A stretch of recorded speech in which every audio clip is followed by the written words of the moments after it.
Students, चलिए आज एक फिर से हमारे सामने एक नया टेंस है। इसके पहले हमने डाला था पास्ट परफेक्ट टेंस।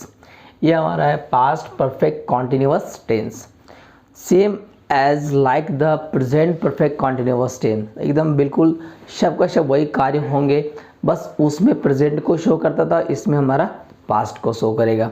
आप देख पा रहे हैं यहाँ पे पास्ट का मतलब ही होता है पास्ट के बारे में बताना। उसमें हमने क्या बोला था, प्रेजेंट के कार्य को बताएगा, प्रेजेंट के एक्शन को बताएगा, ठीक है। लेकिन इसमें हमारा पास्ट के एक्शन को शो करवाने का काम करेगा।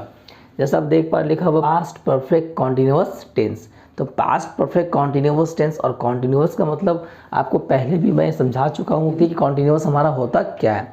कॉन्टिन्यूअस का मतलब क्या होता है कि वैसे कार्य जो लगातार जारी रहते हैं, लगातार चल रहे होते हैं, उसको हम लोग कंटिन्यू बोलते हैं। तो कंटिन्यू शब्द से हमारा कंटिन्यूअस आया है।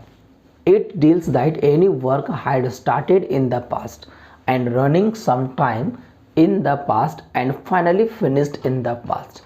कहने का मतलब ये है कि कोई भी कार्य हमारा पास्ट में बहुत पहले स्टार्ट हुआ था, पास्ट में कुछ समय तक चला और पास्ट में ही वो क्या हो गया, फिनिश हो गया। मतलब टोटल जो एक्टिविटी की गई है वो सब के सब पास्ट में हुआ, इसके लिए इसको हम पास्ट बोलते हैं, ठीक है। तो पास्ट में कोई काम हमारा बहुत पहले स्टार्ट हुआ था, पास्ट में रनिंग किया, रन किया, पास्ट में हमारा ख़त्म हो गया। वैसे वाले एक्शन को जो शो करवाने का काम करता है उसे हम क्या बोलेंगे, पास्ट परफेक्ट कॉन्टिन्यूअस टेंस। एकदम अच्छे से याद रखेंगे, ठीक है। बहुत ज़रूरी है डेफिनेशन के साथ रिकॉग्नाइजेशन के साथ हमारा रूल याद रखना, तभी जाकर हम सेंटेंस को डील कर पाएंगे। आगे आप लिखे हुए देख पा रहे हैं रिकॉग्नाइजेशन। तो रिकॉग्नाइजेशन आपको मैंने पहले भी बताया था कि जितने भी रिकॉग्नाइजेशन जो लिखवाए जाते हैं उस शब्द में लगभग में आपका सेम होता है, यहाँ से लेकर के लेटर्स तक। तो एक बार अगर आप याद कर लेते हैं, नोट डाउन कर लेते हैं कॉपी में, आपको अच्छे से समझ में आ जाएगा। बस यहाँ से यहाँ तक याद करना है, और इसको याद करना कौन सी बड़ी बात है। इतने सारे हम लोग गाली गलौज को माइंड में याद करके रखे हैं और बहुत सारे नेगेटिव चीज़ को याद करके रखे हैं, तो एक पॉजिटिव को कम से कम याद करके रख लीजिए, आपके लिए बहुत ही अच्छा होगा। Hindi sentences that ends with Hindi letters, वही बोलते हैं जिस हिंदी क्रिया के अंत में ता आ रहा था, ती आ रही थी, ते आ रहे थे, और अथवा रहा था, रही थी एंड रहे थे। लेकिन सर इस टेंस का सबसे प्लस पॉइंट है कि टाइम होना ज़रूरी है। जैसा कि मैंने आपको प्रेजेंट परफेक्ट कॉन्टिन्यूअस टेंस में बताया कि उसमें टाइम भी होना ज़रूरी है, तो इसमें भी आपका टाइम होना बहुत ज़रूरी है। अब ध्यान देंगे यहाँ पे कि कोई भी कार्य हमारा होते आ रहा था, मीन्स था आ रहा था, ती आ रही थी, ते आ रहे थे, ये आपकी रिकॉग्नाइजेशन है। जब सेंटेंस को बनाएंगे तो सेंटेंस के आपको लास्ट में ये चीज़ आपको देखने को मिलेगा। तो कैसे मिलेगा अभी देखिए, हम डिटेल आपको बताएंगे कि कैसे लास्ट में देखने को मिलेगा, और उसके लिए हम लोग कौन से रूल से बनाएंगे, कौन सा नियम से बनाएंगे। देखिए लिखा हुआ अफर्मेटिव सेंटेंस। तो अफर्मेटिव सेंटेंस जो हमारा होता है, अफर्मेटिव सेंटेंस का हिंदी पे आता है, आप बताएंगे खुद से कमेंट बॉक्स में जाकर कमेंट कीजिए कि अफर्मेटिव सेंटेंस का हिंदी क्या होता है। देखते हैं कितने बच्चे गौर करके देखते हैं वीडियो को, कमेंट बॉक्स में कमेंट जाके करेंगे कि सर अफर्मेटिव का हिंदी ये होता है। चलिए, तो अफर्मेटिव सेंटेंस हमारा क्या है, यहाँ पे आप देख लेंगे रूल नंबर 1, ठीक है। आज हम लोग रूल नंबर 1 देखेंगे, फिर नेक्स्ट वीडियो में आपको हर एक रूल्स को दिखा दिया जाएगा बारी बारी से। मीन्स एक सेंटेंस को 6 बनाना भी आपको सिखाएंगे। इस प्रकार से धीरे धीरे अगर हम टेंस को कंप्लीट करेंगे, विदाउट टेंस को कंप्लीट करेंगे, वॉइस को कंप्लीट करेंगे, तब जा कर के हमारा क्या होता है, इंग्लिश को हम बोलने में एबल होते हैं, कैपेबल होते हैं। इंग्लिश बहुत ईजी है, हम बोल सकते हैं, लेकिन हमारे पास पूरा स्ट्रक्चर होना चाहिए। बहुत तो विदाउट ग्रामर का भी इंग्लिश बोल लेते हैं सर, इसमें भी कोई दिक्कत नहीं है, आप विदाउट ग्रामर का भी बोल सकते हैं, but you can never speak English fluently without grammar. बिना ग्रामर का आप इंग्लिश पूरा फ्लुएंटली नहीं बोल सकते हैं। So you have to learn English grammar, आपको इंग्लिश ग्रामर सीखना पड़ेगा, इंग्लिश के ट्रांसलेशन कुछ नियम को आपको जानना पड़ेगा। इंग्लिश के जितने भी पार्ट हैं आपको सब सिखाएंगे, स्पोकन भी सिखाएंगे, बस वो निरंतर आपको धीरे धीरे आपको सब वीडियो मिल जाएगी। अभी 400-500 वीडियो आपको मिलने वाले हैं, तो सभी को बारीकी से देखेंगे। ओके, तो डिस्कस कर लेते हैं। रूल नंबर 1 हमारा सबसे पहले क्या है, सब्जेक्ट। जितने भी टेंसेस को हम लोगों ने डिस्कस किया है, स्टार्टिंग में अफर्मेटिव में खास करके सब्जेक्ट से स्टार्ट करते हैं। तो ये हमारा सब्जेक्ट हो गया। उसके बाद क्या करेंगे, हैड का प्रयोग करेंगे। अब थोड़ा सा मेमोराइज कीजिए कि जब हम लोग प्रेजेंट परफेक्ट कॉन्टिन्यूअस टेंस पढ़ रहे थे उसमें हैज और हैव को लगाते थे, और यहाँ पे हमें क्या करना है, हैड का प्रयोग करना है। क्यों, क्योंकि वो हमारा प्रेजेंट था और ये हमारा क्या है, पास्ट है। उसके बाद बीन लगाना है। उसके बाद जितने भी हम लोग उसमें लगाते थे सबका सब सेम हो जाएगा, सिर्फ अंतर यहाँ पे क्या है, आपको हाइड का प्रयोग करना है। तो बोले सर हाइड क्यों लगाएंगे, हैज़ क्यों नहीं लगा सकते? तो सर याद कीजिए, यहाँ पे वहाँ पे हाई होता था और यहाँ पे क्या दिया गया था, तो था मीन्स पास्ट के बारे में, मीन्स यहाँ पे हमें हाइड का प्रयोग करना पड़ेगा। बाकी आप देख पा रहे हैं क्या क्या लिखा हुआ है। सो सेंटेंस को बनाते हैं। राम 4 घंटों से क्रिकेट खेलते आ रहा था। तो अभी मैंने आपको क्या बोला कि इसके हिंदी वाक्य के अंत में आपको ये देखने को मिलेगा। तो देखिए, राम 4 घंटों से क्रिकेट खेलते आ रहा था। खेलना शुरू कब किया? 4 घंटा पहले स्टार्ट किया। कब? 4 घंटा पहले, ठीक है। उसके बाद अभी भी मीन्स वो पास्ट में क्या कर रहा था, खेल रहा था।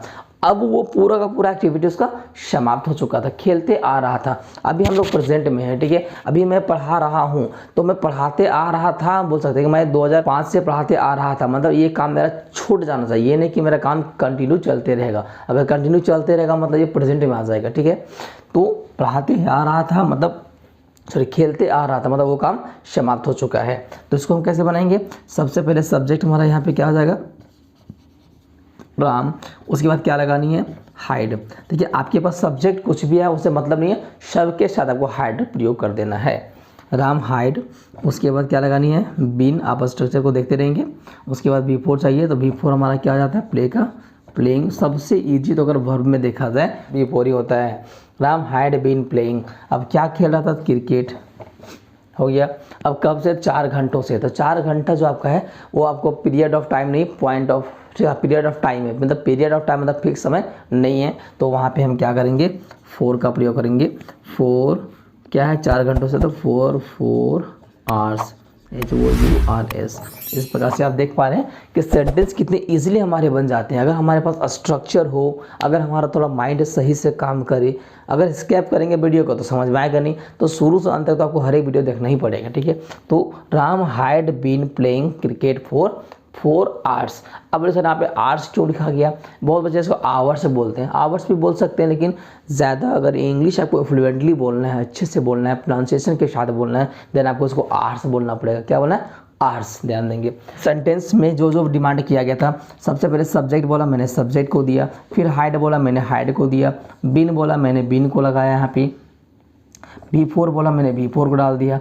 ऑब्जेक्ट बोला, आपको देखिए ऑब्जेक्ट भी आ चुका है। सिंस या 4 में किसी एक को लेना, मैंने 4 को लिया। उसके बाद टाइम का बात किया था, हमारा 4 घंटा से टाइम दिया हुआ था, तो 4 घंटा हमारा क्या हो गया, 4 आवर्स हो गया। तो सेंटेंस में अगर देखा जाए तो स्ट्रक्चर से बाहर कुछ भी नहीं रहता है, वो शर्त आपको अच्छे से बारीकी से देखना पड़ेगा। चलिए कुछ और हम लोग 2-3 एग्जाम्पल देख लेते हैं।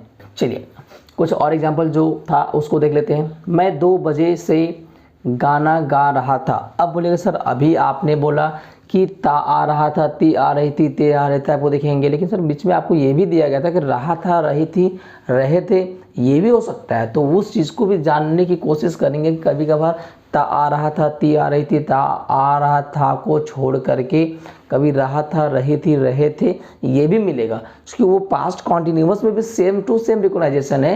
लेकिन ध्यान देंगे पास्ट कॉन्टिन्यूअस में आपका टाइम लगा हुआ नहीं रहता है, तो इस चीज़ को कन्फ्यूज़ नहीं करेंगे कि सर इसमें भी रहा था, रही थी, रहे थे, और पास्ट में भी रहा था। तो सर अंतर सिर्फ इतना है कि उसमें क्या होता है, टाइम नहीं रहता है, इसमें हमारा टाइम दिया हुआ रहेगा, टाइम इंक्लूड रहेगा। जैसे आप टाइम को यहाँ पे देख पा रहे हैं 2 बजे से, तो ये टाइम इंक्लूड है आपका। चलिए मैं 2 बजे से गाना गा रहा था, तो मैं का इंग्लिश आई, यहाँ पे क्या लगाना है, हाइड। उसके बाद क्या बोला गया था, बीन। अब देखिए गाना गा रहा था, तो आई हाइड बीन, यहाँ पे क्या हो जाएगा, सिंगिंग सॉन्ग। कब से, 2 बजे से, तो 2 बजे आपका फिक्स टाइम हो गया। यहाँ पे क्या करेंगे, सिंस का प्रयोग करेंगे, सिंस 2 o'clock। अब बहुत बच्चे बोलेंगे सर आप कैसे लगा रहे हैं सिंस और 4, तो मैंने सिंस और 4 का वीडियो डाल दिया है, ठीक है। आप जा करके सिंस और 4 के वीडियो को प्ले करके देखेंगे, आपको समझ में आ जाएगा कि सिंस का प्रयोग कहाँ करते हैं और 4 का प्रयोग कहाँ करते हैं। नेक्स्ट है, वे लोग सुबह से अंग्रेजी सीखते आ रहे थे। तो वे लोग सुबह से अंग्रेजी सीखते आ रहे थे, वे लोग इंग्लिश क्या होता है, दे हाइड बीन। सीखना का लर्निंग, LEARNING, लर्निंग क्या सीख रहे थे, इंग्लिश, तो लर्निंग इंग्लिश।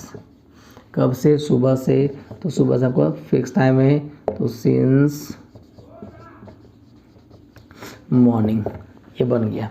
अगला हमारे पास है हम लोग सच बोलते आ रहे थे। आप बोलेगा सर यहाँ पे तो समय नहीं है, तो जी बस सर यहाँ पे समय नहीं है, तो आपको ये चीज़ ध्यान देनी है कि हमारे लास्ट में ता आ रहा था, ती आ रही थी, ते आ रहे थे, दिखाई दे रहा है या नहीं दे रहा है। तो टाइम होगा तो लगाएंगे, टाइम नहीं होगा तो आपको छोड़ देना। लेकिन इसमें खास करके रहा था, रही थी वाले में टाइम होना जरूरी है। अगर उसमें नहीं रहेगा तो वो गलत हो जाएगा, फिर वो हमारा पास्ट कॉन्टिन्यूअस वाला से बन जाएगा। ठीक है, थोड़ा सा फोकस करना जरूरी है। अगर ता आ रहा था, ती आ रही थी, ते आ रहे हैं, ठीक है, अगर ये आपको मिल जाता है थे वाला खास करके, ठीक है, तो यहाँ पे टाइम रहे या ना रहे उससे मैटर नहीं करता है। लेकिन उसमें मैटर करता है, रहा था, रही थी वाला में अगर टाइम यहाँ पे नहीं होगा तो समझो आपका पास्ट कॉन्टिन्यूअस का टाइम रह गया, तो पास्ट परफेक्ट कॉन्टिन्यूअस टेंस का होगा। तो we had been speaking the truth, सच बोलना का स्पीक द ट्रूथ, तो यहाँ पे ing कर देंगे, स्पीकिंग द ट्रूथ। इसमें अगर टाइम होता तो टाइम को हम डालती, और टाइम नहीं होता आपको टाइम को छोड़ देना है। तो ऐसे वाले भी सेंटेंस कभी कभार आते हैं, या कोई भी आपसे कभी पूछ सकते हैं, तो उसमें कंफ्यूज करने वाली बात नहीं है। चलिए अगला जो हमारा है नेगेटिव सेंटेंस, इसी का नेगेटिव है। तो नेगेटिव हमारा क्या है, कुछ करना नहीं है, बहुत ईजी है, सब रूल आपके सामने है, बस करते आना है। तो नेगेटिव में हमारे लिए नया क्या आता है, नॉट आता है, तो नॉट का पुट कर देंगे। जैसे वे लोग सुबह से नहीं पढ़ रहे थे, तो यहाँ पे क्या हो जाएगा, they had not been reading, READING reading. कब से, तो सुबह से, तो क्या लगाना है, सिंस का प्रयोग करेंगे, सिंस मॉर्निंग। नेक्स्ट है, तो यहाँ पे हो जाएगा the cow had not been eating, क्या नहीं खा रही है, तो घास, तो वहाँ पे घास का क्या करेंगे, ग्रास करेंगे, ईटिंग ग्रास। अब कब से नहीं है, 10 दिनों से, तो कौन सा 10 दिनों फिक्स नहीं है, तो यहाँ पे क्या करेंगे, 4 का प्रयोग करेंगे, 10 डेज। इस प्रकार से देखिए आपको नेगेटिव भी बन करके तैयार हो गया। तो कुछ करना नहीं है, सिंपल सी बात इतना जानिए कि बस स्ट्रक्चर को फॉलो करेंगे, स्ट्रक्चर को फॉलो करने के बाद आप इस चीज़ को आसानी से बना सकते हैं। अब इसका जो हम लोग नेक्स्ट वीडियो जो हमारा पार्ट 2 जो होगा, ठीक है, तो इसके बचे हुए जो और हमारे सेंटेंस है, मीन्स जो आपका अफर्मेटिव इंट्रोगेटिव मिलेंगे, ठीक है, उसके बाद इंट्रोगेटिव नेगेटिव मिलेगा, WH मिलेगा और WH नेगेटिव मिलेगा, ठीक है, तो उस चीज़ को भी आप बारीकी से देखेंगे कि सब को रिलेटेड वीडियो एक दूसरे से है, इसी को अच्छे से देख लीजिएगा। चलिए नेक्स्ट पार्ट आपको मिल जाएगा।